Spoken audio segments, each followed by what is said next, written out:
শঙ্কর যে এলাকাটা আছে জাফরাবাদ, এই জাফরাবাদ এটা জাস্ট একেবারে বাউন্ডারি বলা যায়। এটা হচ্ছে মোহাম্মদপুর এবং হাজারীবাগ থানা দুটার বিভাগ, এটা একেবারে বাউন্ডারিতে। এইখানে নুরুল ইসলাম নামে একজন ফটোগ্রাফার, যিনি ফটোগ্রাফি করে থাকেন, বিভিন্ন ইভেন্টে ফটোগ্রাফি করে থাকেন। উনি সন্ধ্যা বা 8টার কাছাকাছি, 8:30টার দিকে, রাত 8:30টার দিকে রিক্সা যোগে উনি এবং তার সাথে আরেকজন ছিলেন ইমন। যখনই ওই মোটামুটি ওখানে জাফরাবাদের ওখানে পৌঁছে যায়, তখনই কয়েকজন বেশ কিছু ছেলেপেলে যারা কিশোর বা ইয়াং বয়সের ছেলেপেলে, তারা তার পথ রোধ করে বা রিক্সা আটকায় দিয়ে তার কাছে যে ক্যামেরাগুলো ছিনতাই করার চেষ্টা করে, মানে নেওয়ার চেষ্টা করে। তখনই ওয়ালটন আবারও মিলিয়নিয়ার অফারে ওয়ালটন ফ্রিজ কিনে আপনিও হয়ে যেতে পারেন মিলিয়নিয়ার। ইমন পালায় গেল, চলে যেতে পারলো। ওখানে কিন্তু নুরুল হককে ওখানে ব্যাপক আকারে গুরুতর জখম করে মাথায়, ঘাড়ে, হাতে, বুকে, এগুলো বিভিন্ন জায়গায় স্ট্যাবিং করে তারা কিন্তু পালিয়ে যায়। পরবর্তীতে নুরুল হককে ঢাকা মেডিকেলে নিয়ে যাওয়ার পরে ডাক্তার তাকে মৃত ঘোষণা করে। এই অবস্থার প্রেক্ষিতে একটা মামলা হয়।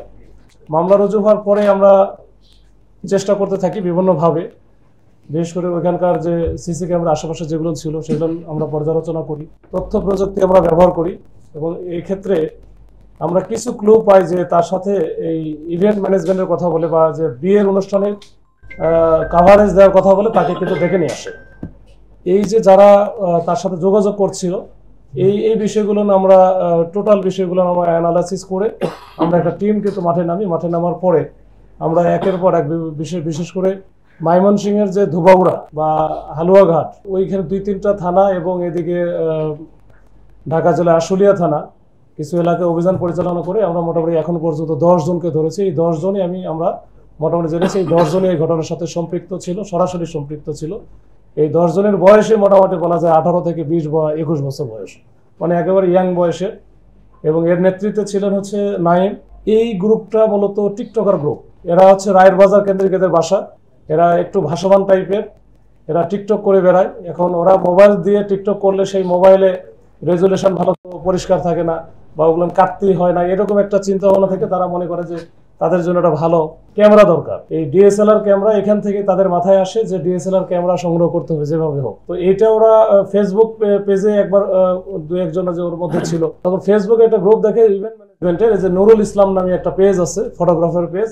ওইখান থেকে নুরুল ইসলামের নাম্বারটা কিন্তু তারা কালেক্ট করে তার সাথে যোগাযোগ করে। প্রথমে ফোন দিয়ে যোগাযোগ করার পরে বলে যে আমাদের তো ইভেন্ট একটা আছে, বিবাহ অনুষ্ঠান জাফরাবাদে, তো এইখানে আপনি করতে পারবেন। বললো যে আমার কাজই তো ইভেন্ট ম্যানেজমেন্ট করা বা ফটোগ্রাফি করা, সমস্যা নেই, আমি করতে পারবো। তো 500 টাকা তারা বিকাশে দেয়, যেটা বিশ্বাসযোগ্যতা অর্জনের জন্য। এটা 15 তারিখের ঘটনা। তারপরে তারা এর মধ্যে যোগাযোগ করে সব ঠিকঠাক আছে। 16 তারিখে এই নুরুল ইসলাম থাকেন আবার এজিবি কলোনি, যেটা ওখান থেকে সন্ধ্যার পরে সে বের হয়ে আসে ও তাদের সাথে যোগাযোগ করে যখন এই যে শঙ্কর বাস স্ট্যান্ডের নামে, ওখানে একজন তার সাথে দেখা করে কোথায় যাইতে হবে, যে ব্লুমিং চাইল্ড স্কুল যেটা আছে ওটার কাছাকাছি ওখানে যেতে বলে, যে ওইখানে আমাদের লোকজন আছে, ওর পাশেই হচ্ছে বিয়ের অনুষ্ঠান, আপনি চলে আসে। তখন কিন্তু ইমনকে সাথে নিয়ে এসে যায় এবং পূর্ব প্ল্যান বা পরিকল্পনা অনুযায়ী কিন্তু যে নাইম সহ তার যে সাথে 8-10 জন ছিল, সবাই কিন্তু যে তার কাছ থেকে প্রথমে নেওয়ার চেষ্টা করে। যখন হয়তো বা সে দিতে চায় না, এর মধ্যে ইমন তো চলে গেছে, তখনই কিন্তু তাকে যে একের পর এক উপর্যুপরি ছুরিকাঘাতও করা হয়। এবং ছুরিকাঘাত করার পরে কিন্তু সে ওইখানে একেবারে গুরুতর আহত হয়। ওখানে আশেপাশের লোকজন যখন চলে আসে, তখন এরা দৌড়ে পালায় যায় বিভিন্ন দিকে। তো এই ঘটনায় আমরা কিন্তু যে দুটো ডিএসএলআর ক্যামেরা ছিনতাই হয়েছিল বা ওখান থেকে নিয়ে গেছিল, এই 2টা ক্যামেরাই আমরা কিন্তু উদ্ধার করেছি। একটা ক্যামেরা আমরা মোহাম্মদপুর এলাকা থেকে 2টা ক্যামেরা উদ্ধার করা, এবং এর সাথে যে অস্ত্র তারা ব্যবহার করেছিল, বিশেষ করে চাপাতি এবং রামদা, এগুলো কিন্তু আমরা উদ্ধার করেছি। এবং এগুলো কিন্তু আমরা সিসি ক্যামেরা ফুটেজও দেখেছি যে অস্ত্র রামদা নিয়ে দৌড়াইতেছে।